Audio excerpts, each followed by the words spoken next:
These orphans need your help and require your assistance. Don't let any of these orphans go hungry this Ramadan. Please donate. Don't let this be the end. Keep the hope alive.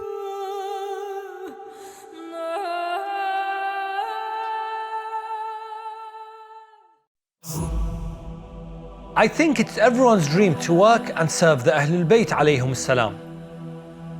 Working with this project allows us to contribute back to the community. Our main objective is to bring Imam Hussein to every household, or to take people to Karbala. Producers, cameraman and editors all synchronize to capture, inspire and bring you closer to Abu Abdullah.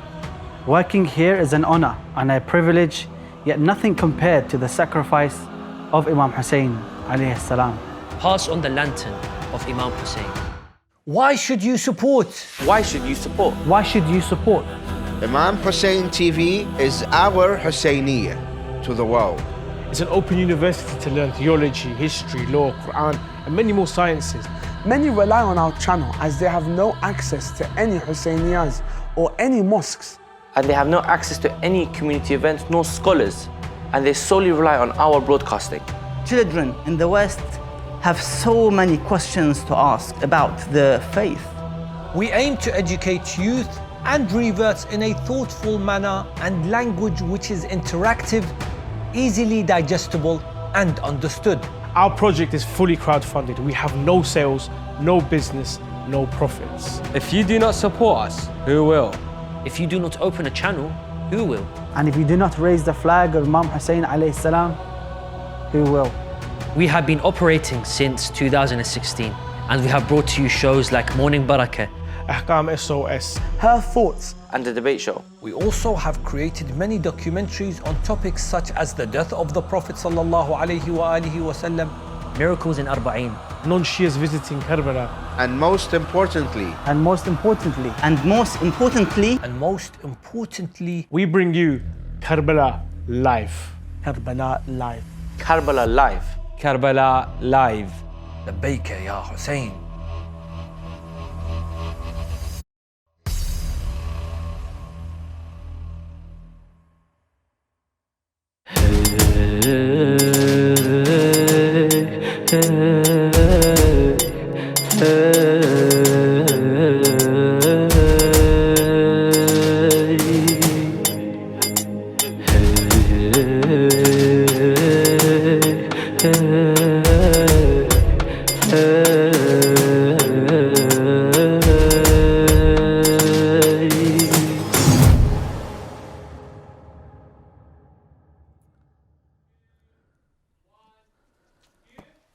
Assalamu alaikum wa rahmatullah, and welcome back to our discussion concerning Nahjul Balagha, where today we try to gain some insight onto Imam Ali ibn Abi Talib alayhi salam's worldview concerning government, the state and politics. Without doubt, three topics that have affected the lives of every human being, be you Muslim or non-Muslim. And a shout out to all of our non-Muslim viewers who have messaged in, who have been intrigued by some of the discussions we've had, and in some cases had not even been welcome to the world of Imam Ali ibn Abi Talib alayhi salam when it comes to his thinking on a variety of topics. On the one hand, yesterday we saw Imam Ali alayhi salam, the theologian, talking about God. But today we look at Imam Ali ibn Abi Talib alayhi salam when it comes to political philosophy and how we can achieve a society where the rights of the ruled are observed by the ruler. Because we've had some absolutely crazy governments in the history of mankind. I'm sure you'll all agree with me. As in I alone, when I think about my own life on this earth, I can think of a few leaders who've been on this earth where all you associate with them is death, killing, mass graves, torture, imprisonment. Ultimately, all of us as human beings, we want to live under a government where our rights are observed by those who are in power. And you find that throughout human history, there have been different thinkers who have tried to reach a conclusion as to what will bring the ideal state. the state that will observe each and every one of our rights. I don't know how many of you probably have come across your parents or your grandparents when they say they lived in a country where they took all their rights away, or they lived in a country where they were oppressed. When we hear such lines, these lines don't just affect the Muslim community. These are lines which affect every human being in the world. At one point, someone had to live under Hitler. Someone had to live under Stalin. Someone had to live under Mao. Someone had to live under, for example, Mussolini. Someone had to live under Saddam. All of these different rulers all had their own political ideology. The ideology was an ideology that they believed will bring about the best government. Here, I've probably given examples of rulers who we don't have good memories of. And indeed, you found that when you lived under a ruler where you found that there was a lack of observance of rights, different thinkers emerged in the wake of such rulers. Why? Because if my experience with a particular ruler has been a negative experience, then I begin to rethink how I can build a more positive government for the future generations. Reality is, when it comes to political thought within Islam and outside of Islam, Imam Ali ibn Abi Talib alayhi salam does not necessarily come as number one when you're looking at the books of literature that are written on political philosophy. Whether it's within Islam or outside of Islam. And that's why when I'm doing this series of lectures on Nahjul Balagha, it's because I want us to remind the world that Imam Ali ibn Abi Talib alayhi salam should be at the forefront of all these discussions. If you ask a Muslim today, who are the greatest minds when it comes to political theory or political thought, they'll mention to you people like Al-Mawardi, for example. They'll mention to you Ibn Rushd, for example, Averroes. They'll mention to you, for example, amongst the others, such as Farabi. They'll mention to you, for example, Khawaja Nasir al-Din Tusi. They'll mention to you Ibn Taymiyyah. These are the names that most people will mention when it comes to Islamic political thought. How do I, as a Muslim, build an ideal state? How do I build a government that will observe the rights of everybody within that particular government? How will I make sure that I, as a leader, if I'm going to lead the Muslim community, I'm going to be somebody who recognizes the needs of my people, the voices of my people. In the Islamic political tradition, Imam Ali and Nahjul Balagha is not the one that's mentioned straight away. What you always hear is, you might hear Al-Ahkam al-Sultaniyya, for example. You might hear, for example, Farabi, Ibn Rushd, Nasir al-Din Tusi, Ibn Taymiyyah. But nobody mentions Imam Ali alayhi salam. If you go to the non-Muslim world, they haven't got a clue about Imam Ali's worldview when it comes to politics. I ask all of you who are watching, how many of your non-Muslim friends, if you discussed politics, government and state with them, how many of them would say to you, Ali ibn Abi Talib, he's an amazing thinker? How many? Even in the unis where we studied, if you studied at uni, politics or government, there are certain universities in the UK and the US, they have amazing departments on political theory and government. London School of Economics in the UK, Essex University in the UK. In the US, you have, for example, a number of universities that are known for their politics departments. How many of them study Imam Ali and Nahjul Balagha? If they study thinkers when it comes to politics, it's not this man. If they study, I'll tell you who they study. I brought with me 3 books, which are arguably amongst the most famous books which non-Muslims study when it comes to government and establishing a state that's going to bring a social contract between the people where the ruler and the ruled, both of them, their rights are being observed. Who? I brought with me here, you've got Jean-Jacques Rousseau, and I hope my friend Aqil is proud of my pronunciation. Jean-Jacques Rousseau, what do we have? Of the Social Contract and other political writings. Penguin Classics published a book about Rousseau. Rousseau is one of the most famous thinkers when it comes to political theory. If you go to the syllabus of any college or uni, when you're studying politics, you don't see Imam Ali's name. You see Rousseau over there. Also, you have, many of you would have heard of Machiavelli. I think he was more famously associated with a certain rapper. But Machiavelli, when you come to him, you have The Prince. Again, another famous political text. Here is one of my favorite ones, and from a famous British author, and you have it in front of you over here, Leviathan, by Thomas Hobbes. These are thinkers who emerge with a political worldview in the wake of the French Revolution or in the wake of the British Civil Wars. Someone like Hobbes, for example, his whole world of politics begins to change when he sees the British wars, the British Civil Wars. He then begins to talk about politics. He begins to talk about the nature of man and the need for a social contract. And his ideas are very interesting. That look, we all need a leader and we need a political system. That there's no doubt. Because if a human was left, for example, in an island, imagine you were born in an island with other human beings in your natural state, it would just be chaos if there's no order and there's no ruler and there's no government. Imagine now, they throw us on an island, there's no government, no police, no ruler, no judge, no law. What would we do to each other?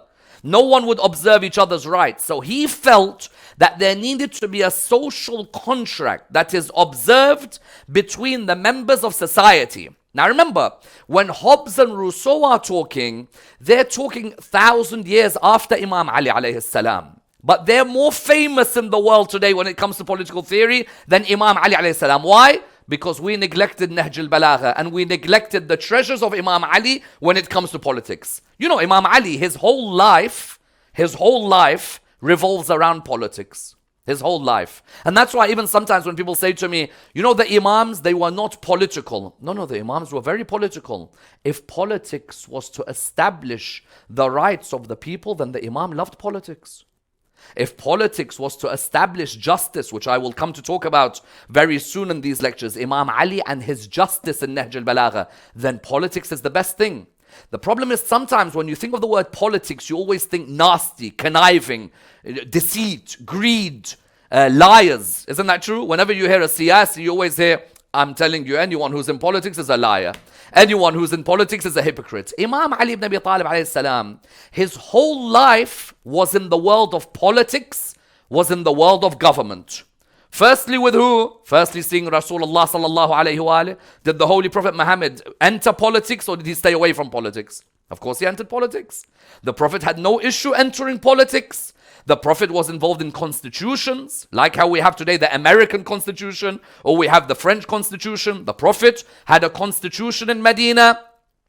Likewise, Imam Ali alayhi salam saw politics at events such as Saqifa. He saw politics there. He saw politics of the religion of Islam after the Prophet Muhammad, peace be upon him, his family, had passed away. He saw politicians all gathering around him of all different shapes and sizes, different aspirations and different intentions. He himself became Khalifa. Now I ask you, someone who doesn't like politics, why has he become Khalifa? Unless he has politics as something important for him. Establishment of government as something important for him. Because you know what began to happen in the last few hundred years? People began to state that only atheism or only something without religion can bring happiness to society. Why? Because the people trusted the Christian clergy in medieval Europe and they saw hypocrisy from the clergy. The clergy were turning around saying, we are those chosen by God. And because we are God's representative on the earth, whatever we do, you cannot question. In other words, you know what it became? We are the rulers, you are a bunch of animals. Why do you think French Revolution and other revolutions took place? And all these revolutions, by the way, that have taken place, we are feeling the effects of them today.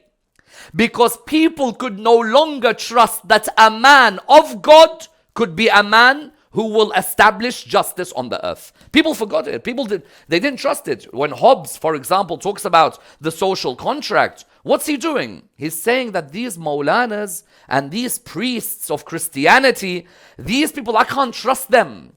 They are claiming God has chosen them. They play with the religion and the people's feelings as they want. He said, therefore, that we have to rethink the model. Should the church be subject to the civil authority or should the civic authority be subject to the church? Notice now when we live in our Western countries, what do we see? We see the church is no longer at the helm. Today, a person can even sell a church and convert it into flats. And a person can even come to the church and change their opinions on things which Christianity says. Today they say it's okay. 100 years ago they were saying it's wrong. The church didn't recover from the fact that when religion was at the helm, the people saw the religion by the people who represent it. This is a natural thing in human beings. Our love of religion is about the people who represent the religion. I ask you, if someone now you meet him, he represents the religion, but you find him to be very rude, would you love the religion? No. Your love of the religion comes from where? Comes from seeing that the people of the religion are those who are establishing your rights, are those who are observing your rights, are those who are honoring the weak, honoring the poor, honoring the destitute, not those who are sitting with their friend circle at a certain level, whose intentions are just to destroy anyone who differs with them, is just to overpower anyone who differs with them, is to destroy the coffers of the state. Therefore, when you come to Imam Ali and Nahjul Balagha in reality is an exploration of how Imam Ali lived within the political climate of early Islam. Early Islam is not as rosy as it seems. Sometimes people paint early Islam as, mashallah, everyone is very religious. And in early Islam, people did not have the wrong intentions. And everyone wanted to observe the rights of each other. The reality is that early Islam was full of rivalries, full of political factions. But the test for Imam Ali alayhi salam, was it about your ego in politics, or was it about the message of Allah being observed in politics? That was a major test. I remember one scholar said that when people attacked Saddam Hussein when he was in power, one famous scholar said, I don't know, you guys are attacking him. When you come into power, you might be like Harun al-Rashid. You attack Harun al-Rashid and you say that Harun al-Rashid is this and Harun al-Rashid is that. Maybe when you come into power, you become Harun al-Rashid. Meaning that entering politics is a test of your niyyah, intention, is a test of your taqwa, your consciousness of God and your observance of the rights of God. Imam Ali alayhi salam, within Nahjul Balagha, we see Imam Ali, Prophet, Imam Ali with the caliphs, Imam Ali Muawiyah, Imam Ali Saffin, Imam Ali Khawarij. These are all moments where the whole concept of Imam Ali in the world of politics, in the world of government, and in the world of state is revealed. And that's why, if you out there can all write a PhD, Imam Ali and his conception of politics, government and state in Nahjul Balagha, I would be very proud. Because when I see Hobbes and I see Rousseau and I see people write on, for example, Lipsius, and I see people write about other famous political thinkers, why do I not see Imam Ali and the PhDs on his political thought? And by the way, today, I'm not going to even touch Imam Ali's letter to Malik al-Ashtar. I'm not going to touch that. Imagine normally when someone talks about Imam Ali alayhi salam from Nahjul Balagha, they go Imam Ali, Malik al-Ashtar, the famous letter. I'm not going to touch it. I'm going to show you Imam Ali's psychology of politics, psychology of government, psychology of state within Nahjul Balagha. And there are some people, especially even now within the Iraqi community and the Pakistani community, who are watching this. Many of us have seen the governments of both those countries, and we've seen so many issues emerge. Pakistan, we watch now with Imran Khan, and we watch with what the groups within politics are coming out and saying. In Iraq, we see that recently, I think a couple of $1 billion were nearly swindled out of the country. When I see these two countries, you know the sad thing for me is that these countries are made up of lovers of Imam Ali alayhi salam. And yet, let's see where Imam Ali is, and let's see where we are today. Because any of you who want to enter politics, let's try and gain from some of the lessons in Nahjul Balagha of Imam Ali. First lesson I always look at, first in my understanding of Imam Ali alayhi salam, is the means does not justify the ends. What do I mean? You know, as soon as the Prophet, peace be upon him, his family died, Abu Sufyan was not in Medina. Abu Sufyan was out of Medina. Abu Sufyan straight away heard that the Prophet, peace be upon him, his family died. You know what Abu Sufyan did? He said, so who's become the leader? They said to him that Abu Bakr has become the first caliph. Abu Sufyan went to Abbas, uncle of Rasulullah and Imam Ali alayhi salam. He went to him and he said to him, listen, let's go to Ali. Clearly this should be his leadership. Let's go to him and we'll say to him that we'll send you the most soldiers, we'll give you whatever you want, and we'll make you become Khalifa. At this moment is the first test when a person enters politics. Do I side with anyone to get the job done, or do I make sure that those I side with are people of clean reputations? Because imagine, in front of him, what does he have? Khilafah is right in front of him. The leadership is in front of him. Abu Sufyan is saying to him, and Abu Sufyan, when he's saying, I can get you that many, there's double edge here. On the one hand, Abu Sufyan can get that many. On the other hand, Abu Sufyan also wants to cause disruption.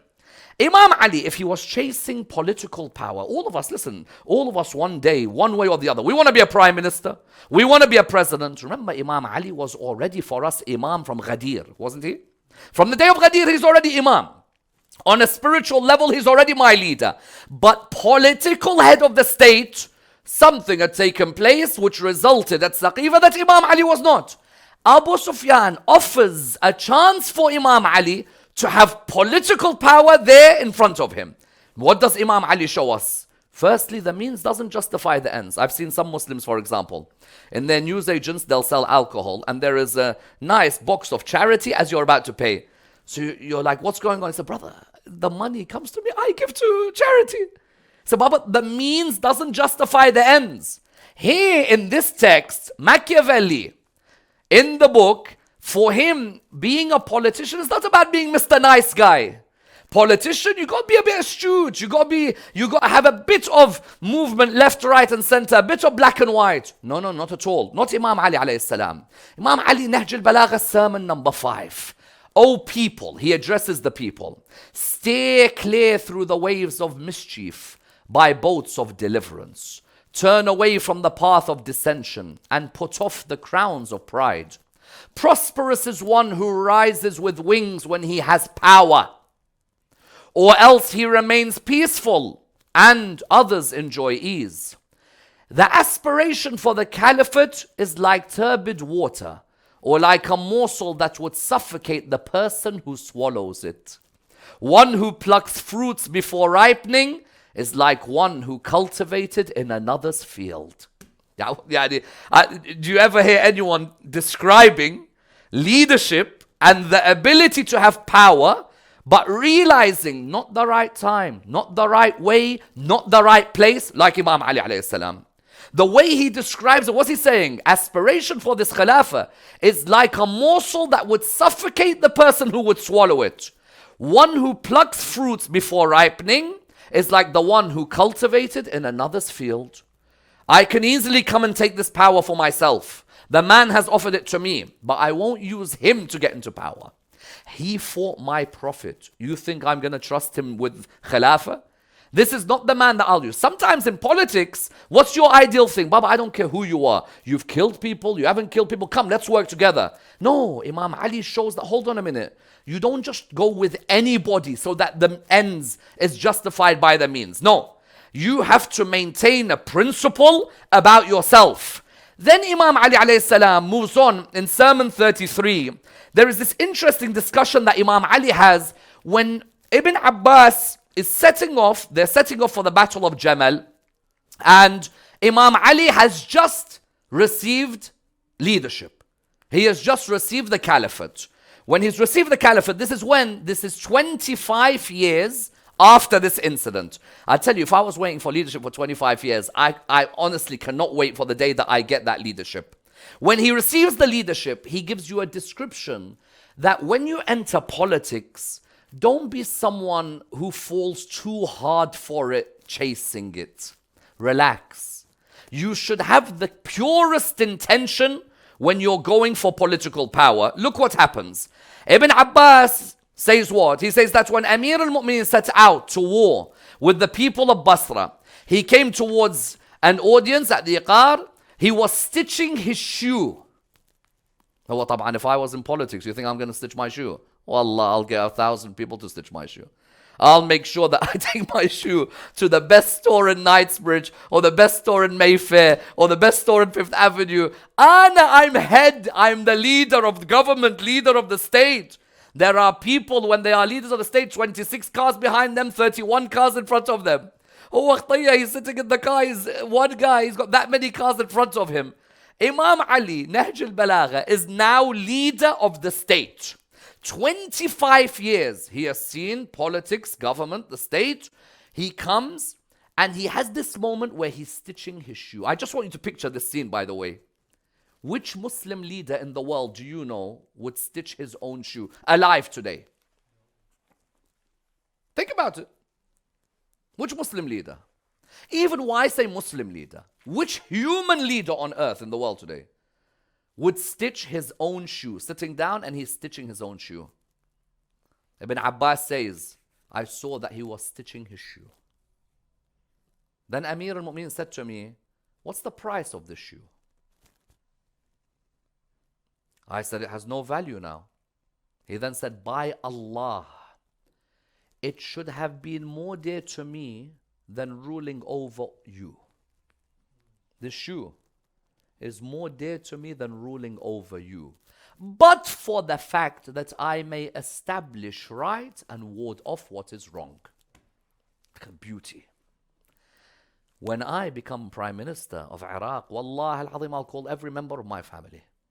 I become leader, I'm leader, everyone come home. If I became leader, even if I become mayor of the city that I live in, I'll have a party the whole week.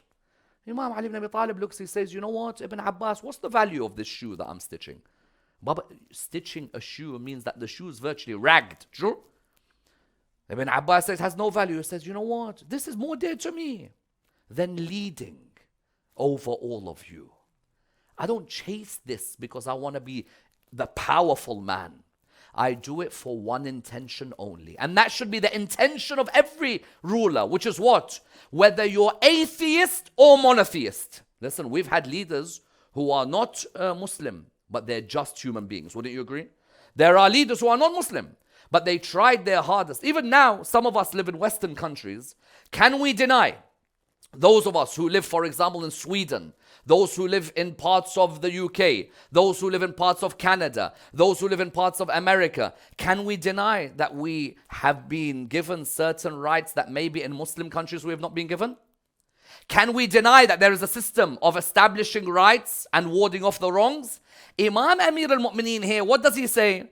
He makes it clear by saying that this leadership is not something that I'm gagging for, that I have to become your leader and I have to rule over you. No. For me, there is one reason that this should ever be in your mind. Not that I get oil contracts, not that I get gas contracts, not that I get university contracts or government contracts. It's so that when I see someone who is mazloom, I make sure that that person is looked after. And when I see someone who is oppressed, I make sure that person is someone whose voice we hear.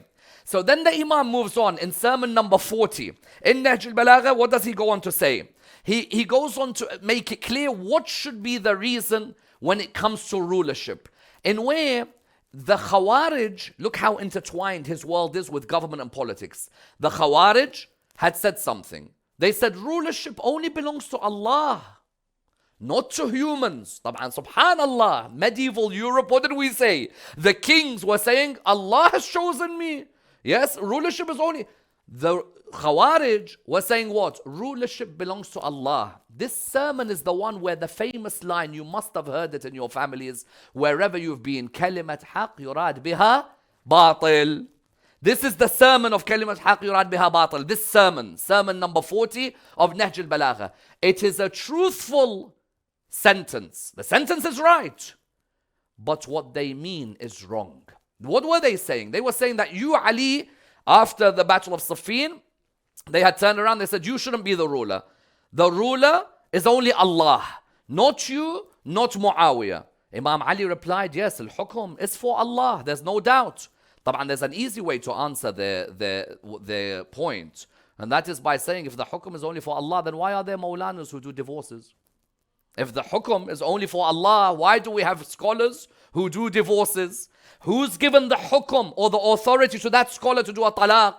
Imam Ali, what does he say? He says that the sentence is right. Kalimat haqqin yurad biha batil. The sentence is right, but what they mean is wrong. It is true that the verdict lies with Allah. But these people say that the function of governance is only for Allah. The fact is there is no escape for men from rulers good or bad.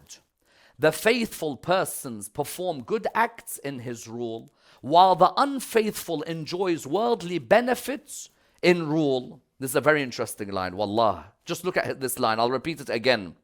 There is no escape for men from rulers good or bad. Faithful people, they are what? Perform good acts under his rule, while the unfaithful enjoy worldly benefits under it.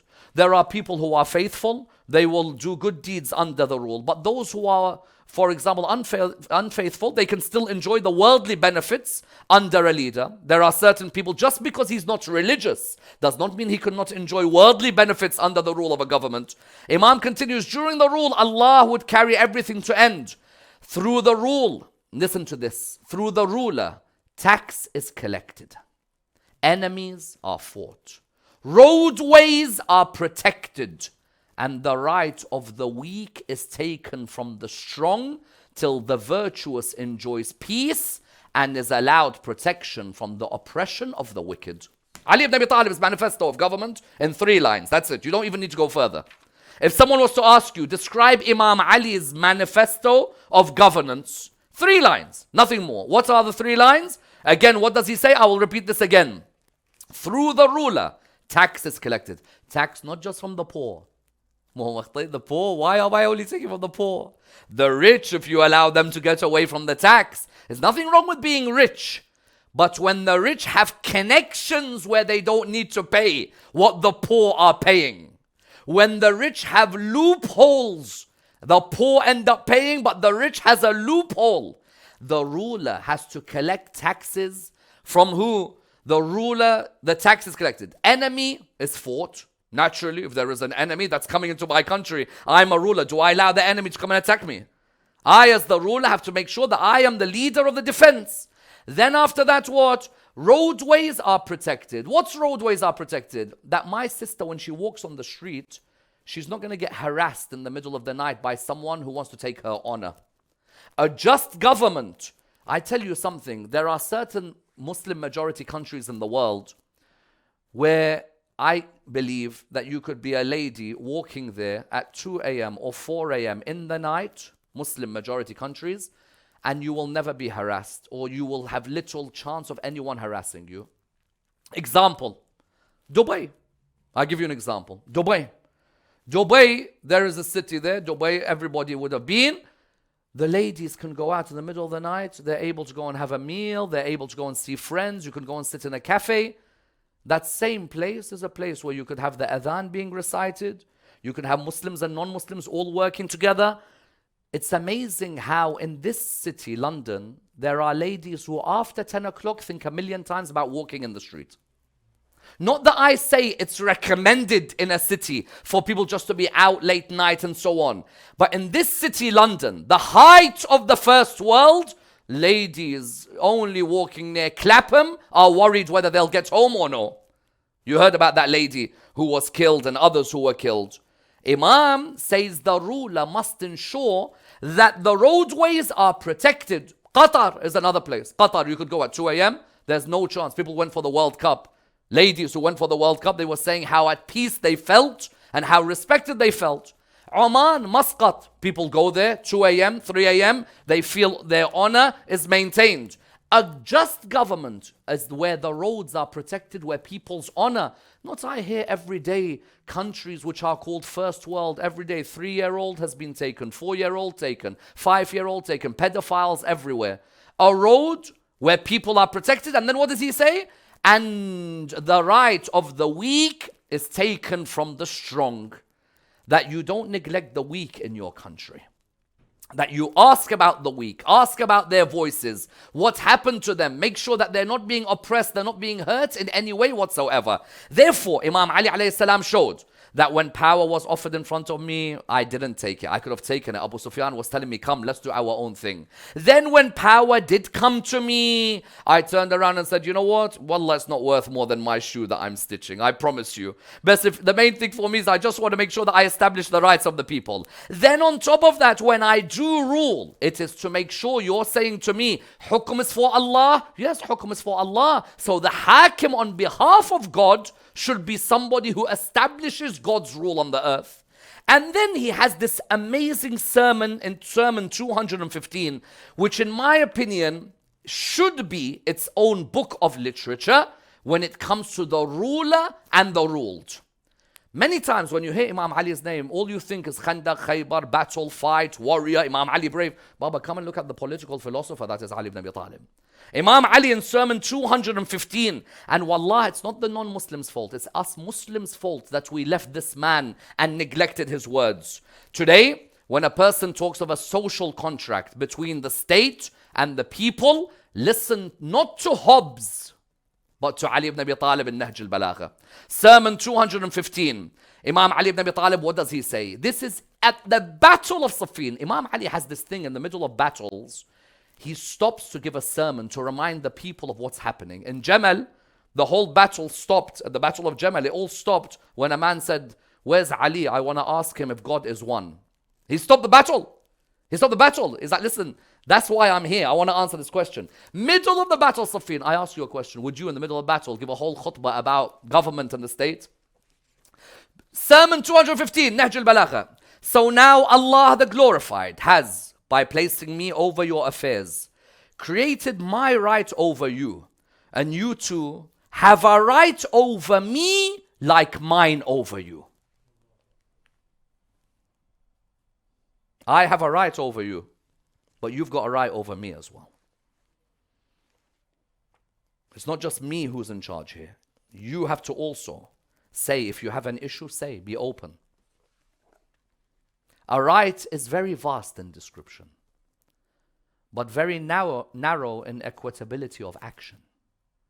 It does not accrue to any person unless it accrues against him also.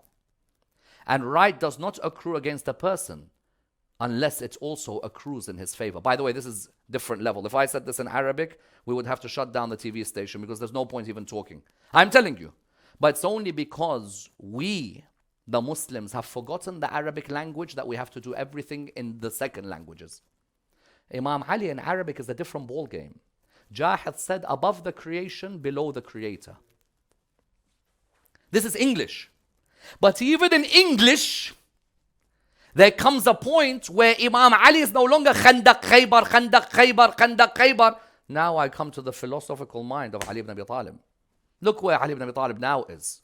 We limited Imam Ali to swords. But anyone can be a warrior. But not everyone in the middle of war explains to you what are rights. How many times you hear human rights, UN Declaration of Human Rights, EU Convention of Human Rights. Come listen to the world of rights here. If there is any right which is only in favor of a person, with no corresponding right accruing against him, it is solely for Allah the Glorified, and not for his creatures, by virtue of his might over his creatures, and by virtue of the justice permeating all his decrees.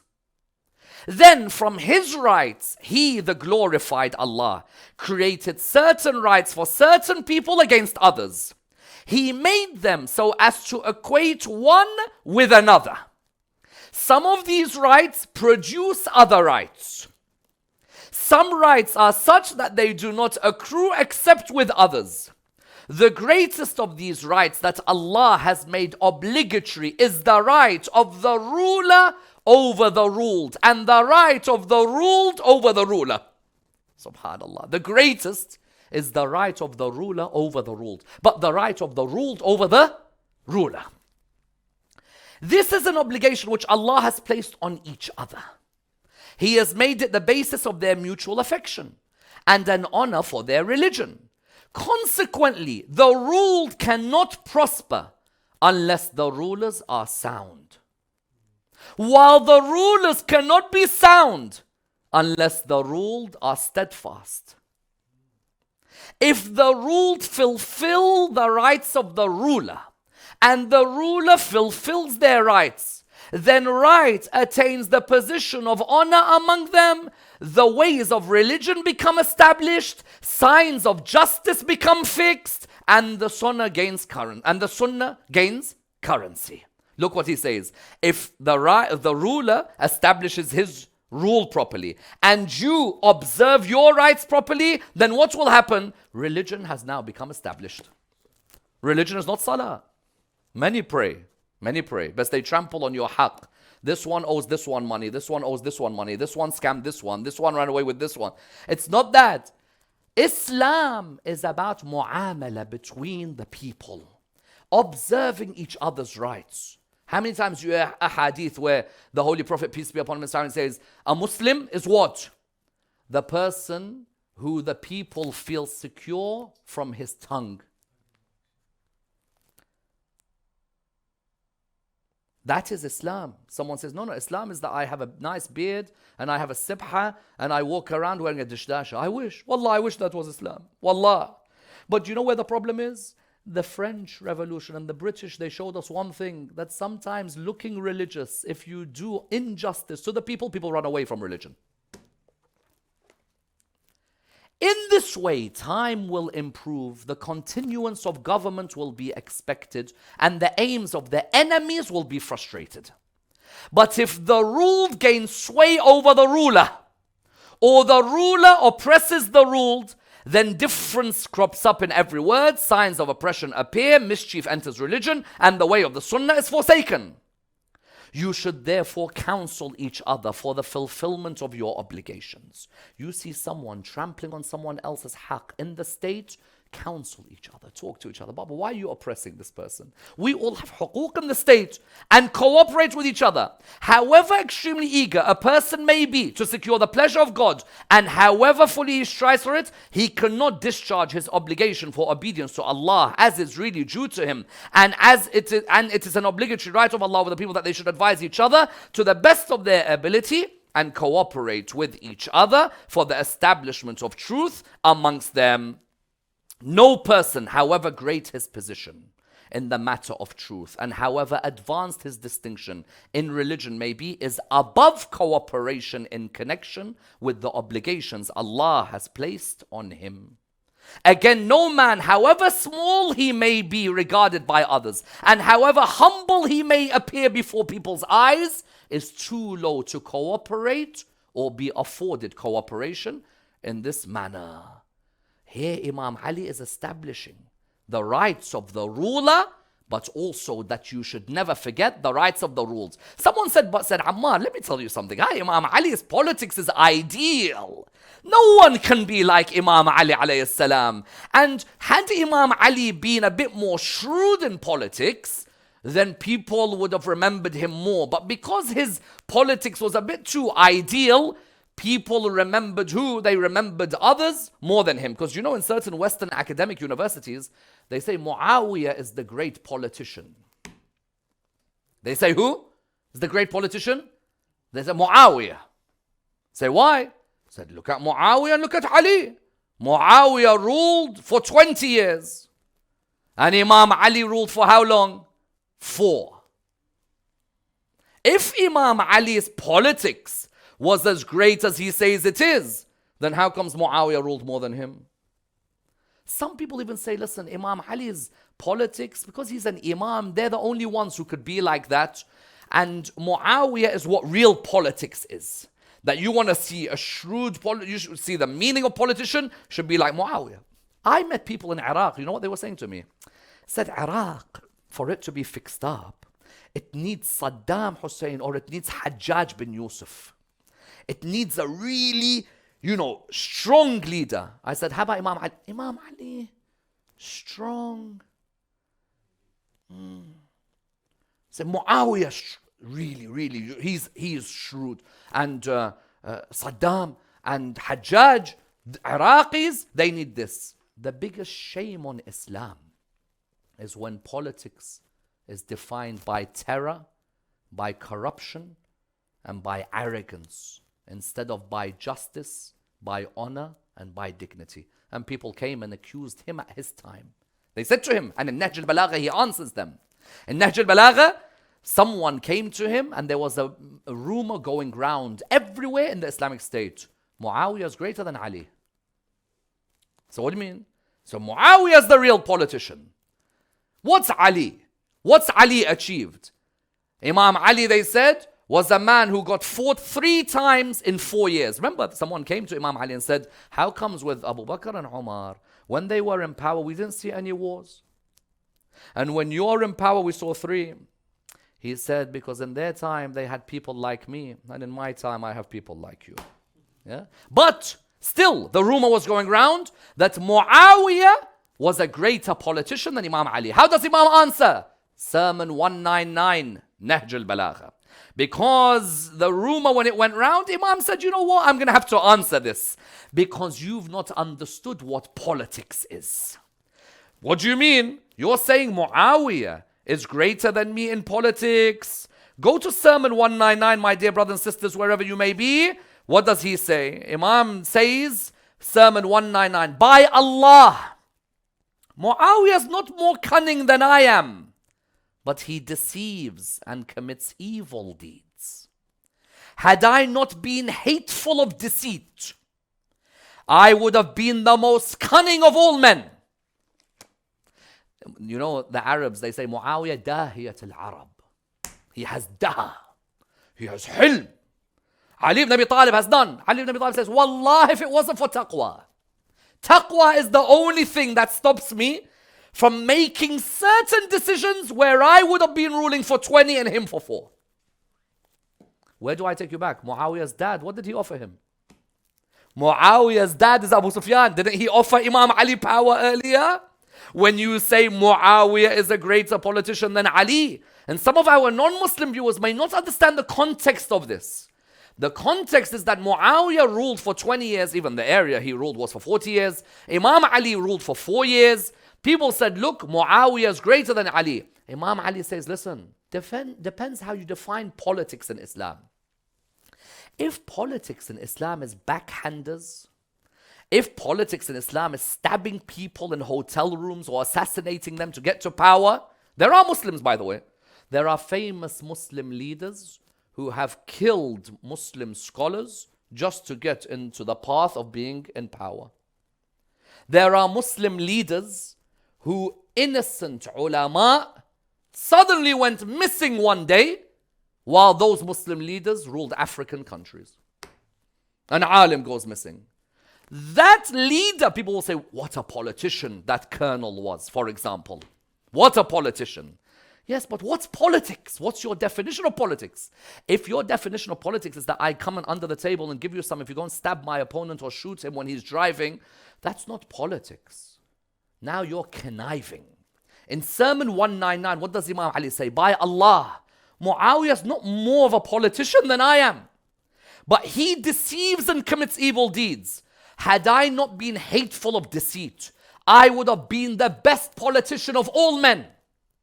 But the fact is that every deceit is a sin. And every sin is a disobedience of Allah. And every deceitful person will have a banner by which he will be recognized on the day of judgment. By Allah, I cannot be made forgetful by strategy, nor can I be overpowered by hardships. Easily.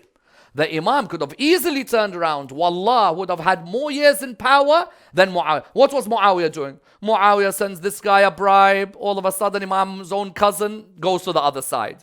Muawiyah comes and sends people to kill some people in this area. Ali ibn Abi Talib, do you know, even when he would come to the battlefield against Muawiyah, against all those who fought him, he would tell his people, they strike the arrow first, not us. A man who's only concerned about his own power, his own political success, will go through anything. The means will always justify the ends. If I need to spy on someone, I need to assassinate someone to get them out of my way, I need to go and kill them or threaten their family, that will send people to come and rape them. There are politicians who do this, don't they? I'll call you. I'll say, listen, you try and campaign in this election, I'll come after you and your family. What would you do then? You know what? Forget it. Imam Ali says, when you say Muawiyah's politics is greater than mine, he's not worried about deceit. There is no taqwa in his politics. Therefore, when we look at Imam Ali's worldview, therefore within the Nahj, you see that Imam addresses a number of key areas. These areas are in reality looking at what? Looking at the morality that a person has to be involved in when they go into the world of politics. And that's why for me, sometimes people say to me, Ammar, what's your most wonderful moment of Imam Ali in politics? Or even in his life? Sometimes they're surprised when I give them the answer. Always, actually, they're surprised. If I was to ask you, what's your favorite moment of Imam Ali's life? Normally you'll say to me, bro, Khaybar, what he did. Someone might say to me, bro, Khandaq, he was unbelievable. Someone might say to me, his power, his bravery. Others might say to me, for example, maybe his knowledge. Some might say this. Some might say, for example, he slept on the night of Hijrah on the bed of Rasulullah sallallahu alaihi, gave his life away.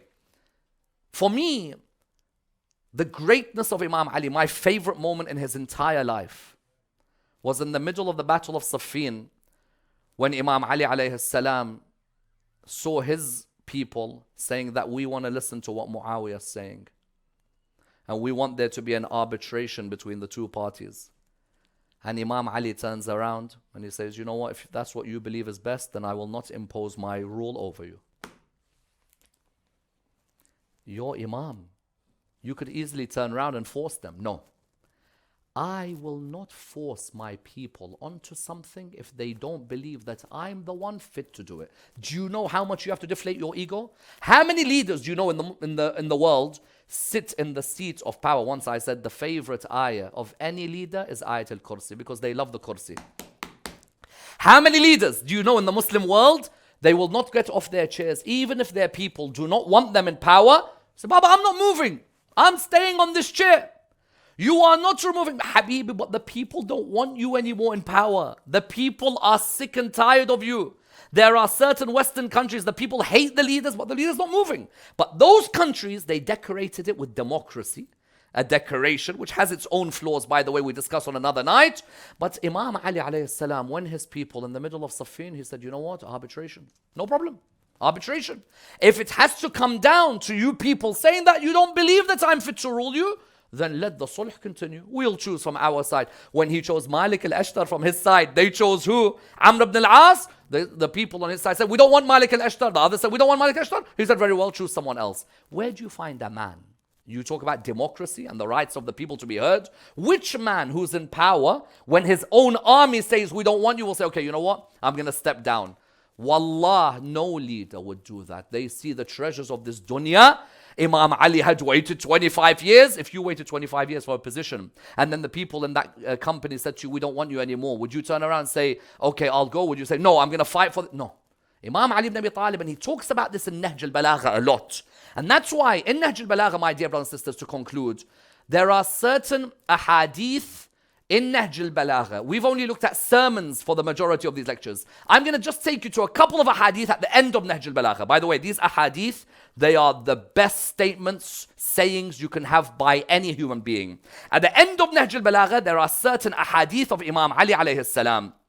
And some of these relate to the world of politics. And wallah, sometimes I wish our Muslim politicians would apply some of these ahadith. The first one, what is it? When you gain power over your adversary, pardon him by way of thanks for being able to overpower him.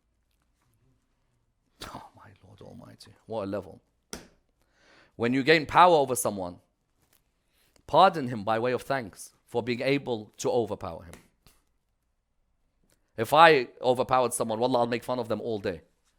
Imam Ali says, when you gain power over your adversary, pardon him by way of thanks for being able to overpower him. Number one. Number two, hadith, that was hadith 11 Nahjul Balagha. Hadith 15 Nahjul Balagha.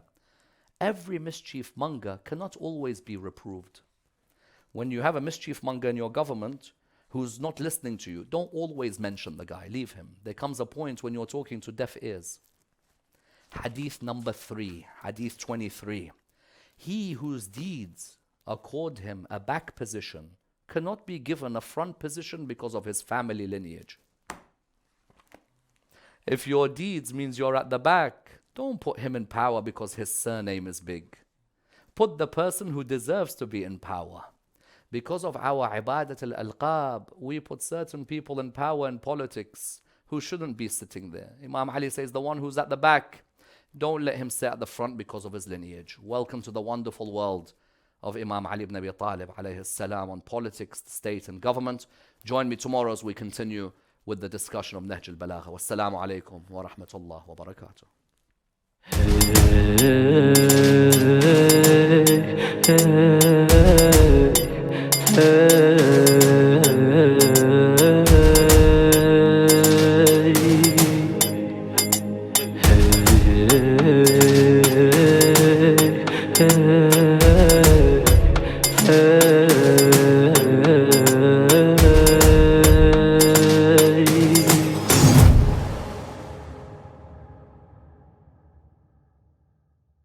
Bismillahirrahmanirrahim. District Kampar Shadat Kot Tahsil Gadi Khiro Got Adam Khan Gopang.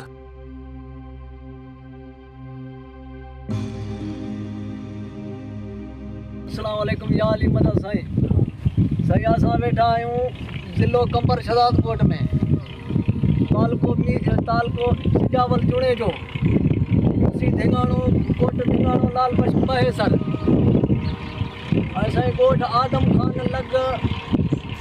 Khan Gopang लॻ Muzaffar Ahmad Gopang Sai असांखे पाणी जो ॾाढो आज़ार आहे असां पाणी तमामु परे खां भरे था अचूं गुलशाद पीर लॻ असांजो उतो भरे ईंदा 3 किलोमीटर आहे परे असांखां साईं असांजे हिते आबादी बि न आहे असां हिते कुर्मत कंदा आहियूं मज़दूरी करे कुर्मत करे खाईंदा आहियूं पाणी ॾिसो था असांजे ज़मीन ते अञा ताईं बीठो आहे हिते मसल बि न आहे हालात ख़राबु आहिनि पाणी जी ॾाढी असांखे तकलीफ़ आहे असांजा बच्चा ॾाढा ॾुखिया आहिनि जेका बि महिरबानी पुॼे असां सां मदद कई वञे सो असां ॾिसोसीं पाणी किथां भरे आया आहियूं गुलशाह पीर सरबो असांजे पाड़े में 3 किलोमीटर परे आहे उते पाणी आहे उतां पाणी भरे था अचूं हिते असां में वेझे हिते पाणी ज़मीननि में वेझे मिठो न आहे परे आहे 2200 फुट पाणी परे आहे उते मिठो आहे का बि महिरबानी तव्हांखे पुॼे त असांखे परे खां पाणी छिके हिते वेझे मिठो पाणी पहुचाए ॾियो असांजा बच्चा बि तव्हांखे दुआयूं कंदा साईं मौला हुसैन जे सदके असां सां महिरबानी कयो जेका बि तव्हां महिरबानी कयो असांखे परे खां पाणी छिके हिते वेझे आणे ॾियो असांजा बच्चा सुखिया थींदा तव्हांखे दुआ कंदा साईं अस्सलाम वालेकुम या अली मदद Sai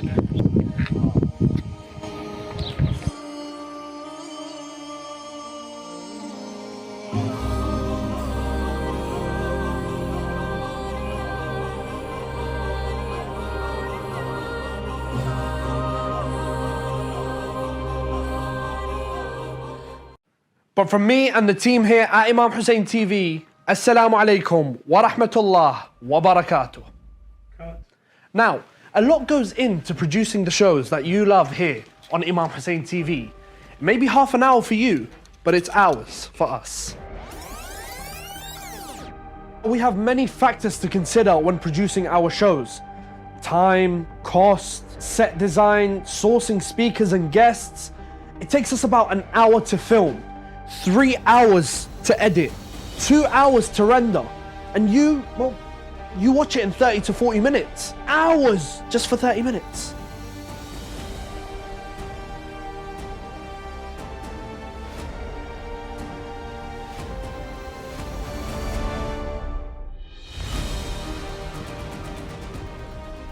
What is the I Am Husseini show? Well, it's a show that provides you, the dear viewers, a gateway, a window, a pathway, whatever you want to call it, to visit Imam al-Hussein alayhi salam and Abu al-Fadl Abbas alayhi salam at the comfort of your own home. I am a host at the Ahkam SOS. It is a show which entails with people sending in the Ahkam questions which me and Sheikh Ali Ma'ash discuss and give them their answers.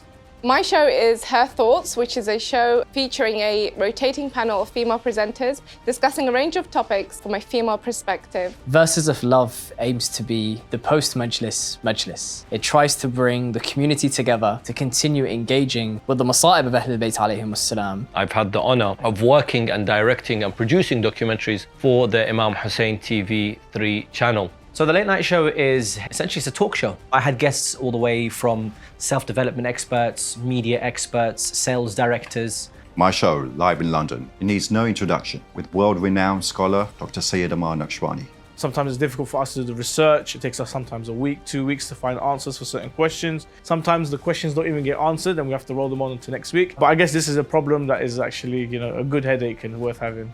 One of the main difficulties which we come across is getting female participants to participate on the show. After the show, when we get the emails coming through from the women in our society, in our community, and it really shows us that women relate more to a female speaker. Among some of the difficulties, I'd say, is the late nights, with a pretty hectic schedule for all the reciters who have probably come from 1 or 2 majalis beforehand. Sometimes you just have this magical moment where the reciter says a line that connects and lets you release all of that emotion, which helps you connect with Abu Abdullah and therefore with Allah subhanahu wa ta'ala. I filmed these documentaries during COVID. That always stays with me because I think that was a difficulty that I thought I will face, Yet I think Imam al-Hussein salamullahi alayhi opened so many doors and made everything so easy for me. How much can we laugh and joke on an Islamic channel, especially when the channel is associated to Imam Hussein alayhi salam? But the best part of the show is actually, it's the fun part of it. So that's the games. The best thing about this show, you can actually speak and discuss and actually voice their opinions and questions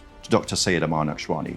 We've come so far, yet still have so much more to achieve. Support us so that we can support your children in bringing them more knowledge and content, because Imam Hussein TV is your gateway to Karbala. Bismillah ar-Rahman ar-Rahim. Wassalamu alaikum wa rahmatullah wa barakatuh.